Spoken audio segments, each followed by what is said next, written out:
Hi everyone, নমস্কার সবাইকে। সবাই কেমন আছেন? আশা করছি খুব ভালো আছেন। আর আমিও কিন্তু খুব ভালো আছি। কিছুদিন আগেই বারোদি বাবার আশ্রমে গিয়েছিলাম। প্রত্যেক বছরে একবার হলো বাবা দর্শন করে আসি। আর যেদিন গিয়েছিলাম সেদিন ছিল রামনবমী, মানে বাসন্তী পুজো ছিল, রামনবমী ছিল। সব কিছু মিলিয়ে বাবার আশ্রমে দেশের বিভিন্ন প্রান্ত থেকে তীর্থ করতে এসেছিল। আমাদের হিন্দু ধর্মাবলম্বীদের জন্য বারোদি বাবার আশ্রম খুবই গুরুত্বপূর্ণ একটি তীর্থক্ষেত্র বলা যায়। আমাদের খুবই বিশ্বাসের একটি জায়গা বারোদি বাবার আশ্রম। তো এখানে এসে যে এত মানুষ হবে সেদিন আসলে বুঝতে পারিনি। যদি বুঝতাম আগে থেকে তাহলে হয়তো বা পরে যাওয়ার প্ল্যান করতাম।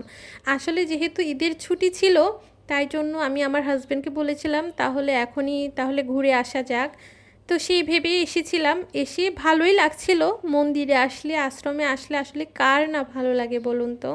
বাসন্তী পুজো ছিল, বাসন্তী পুজোয় যে মানে দেখতে পাবো এসে খুব ভালো লাগছিল। আর এই দুর্গা মন্দির বারোদিতে নতুন করে করা হয়েছে। এত সুন্দর করে কারুকাজ করেছে পুরোটা মন্দির, সামনাসামনি থেকে দেখতে ভীষণ ভালো লাগছিল। খুবই সুন্দর হয়েছে। এত সুন্দর যত্ন করে বানানো হয়েছে, সেটা সামনাসামনি না দেখলে বোঝাই যাবে না। তো এই মন্দিরে বাবা লোকনাথের যে গুরুদেব ছিলেন, তারপর বাবা তৈলঙ্গ স্বামী। তো বেশ কিছুই আর কি বানানো হয়েছে নতুন করে। তো সেই সবই আসলে ঘুরে ঘুরে দেখছিলাম। আসলে প্রত্যেক বছরই বারোদি যাই, তারপরেও কেন জানি না ঘোরা শেষ হয় না, দেখা শেষ হয় না। ভীষণ ভালো লাগে।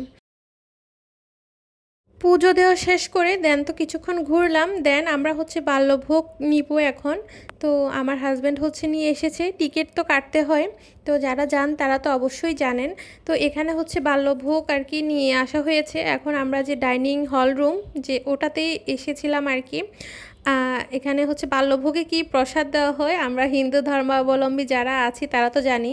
এটা শুধু ডাল আলু সিদ্ধ নয়, এটা আমাদের কাছে অমৃত। অমৃতর থেকেও মানে যদি থাকে বেশি কিছু, মনে হয় এটা স্বাদ ওটাকেও হার মানাবে। এত বেশি মানে কি বলবো, যা ভাষায় প্রকাশ করার মতো না। এই স্বাদের কোনো কিছুতেই তুলনা হয় না, জাস্ট অমৃত মনে হয়।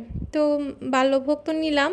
তো প্রত্যেক বছরই এখন এমনই করি, গেলে সারা দিনটাই ঘুরি, বাল্যভোগ নেই, দেন রাজভোগ নিয়ে দেন বাসায় ব্যাক করি। তো আমরা প্রসাদ নিয়ে দেন আবারও ঘুরছিলাম। আর রোদও কিন্তু প্রচুর ছিল।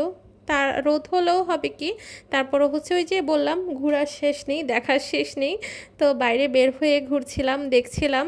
তো এখানে আবার ঘোরাঘুরি কমপ্লিট করে রাজভোগের সময় হয়ে গিয়েছিল। এখানে মন্দির কর্তৃপক্ষ থেকে যে প্রসাদ দেওয়া হয় রাজভোগের, সেটাই দেওয়া হচ্ছিল। কিন্তু আমরা টিকিট করে নিয়েছিলাম। আর আমরা যতক্ষণে গিয়েছিলাম ততক্ষণে মানে ঘুরতে ঘুরতে লেট হয়ে গিয়েছিল। তো মন্দির কর্তৃপক্ষ থেকে যে রাজভোগের প্রসাদ দেওয়া হয় সেটা আর আমরা পাইনি। আমরা টিকিট করেই আবার প্রসাদ নিয়েছিলাম। এই তো প্রসাদ তো নেওয়া শেষ, এখন আমাদের বাসায় ফেরারও সময় হয়ে গিয়েছে। তো এখান থেকে একটা বাবা লোকনাথ নিলাম, দেন সরিষার তেল নিলাম। তো এই তো সন্ধ্যা হয়ে গিয়েছে। তো আমার আজকের ব্লগটি এ পর্যন্তই। See you, by.